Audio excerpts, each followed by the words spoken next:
याच्यामुळे आमूलाग्र बदल आपल्या शाळांमध्ये झालेला आहे। आपली उपस्थिती वाढण्यामध्ये आपल्याला यश आलेलं आहे। विष्णुपुरी कॅम्पचं तर सर्व विद्यार्थ्यांचं ऍडमिशन झालेलं आहे असं मला वाटतं। 5 विद्यार्थ्यांचं झालंय, त्यांचं अभिनंदन। तसेच आपल्या जांभरूण शाळेचं पण झालेलं आहे। बऱ्याचशा शाळांचे प्रवेश पूर्ण झालेले आहे, परंतु हा मेळावा घेण्यामागचा एक मुळात हेतू आहे त्या मुलांचा बौद्धिक विकास झालाय। पण आता लिंक भरली असेल, ती लिंक आपल्याला 10 गुणांसाठी होती।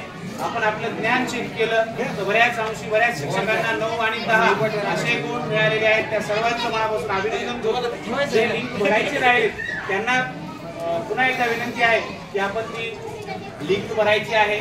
तसेच प्रशासनाची आलेली सूचना निवडणुकीच्या संदर्भाने माननीय मुख्य कार्यकारी अधिकारी मॅडमचा एक यशवंतराव चव्हाण सभागृहामध्ये कार्यक्रम आहे, त्याही कार्यक्रमाला आपल्याला उपस्थित राहायचं। त्यामुळे जास्त वेळ घेत नाही, आदरणीय केंद्र प्रमुख यांना अशी विनंती करतो की आजच्या या मेळाव्याचं अधिकृत उद्घाटन आपल्या शुभ हस्ते करायचंय। आणि मेळावा उशिरा सुरू झाल्याबद्दल मी दिलगिरी सुद्धा व्यक्त करतो।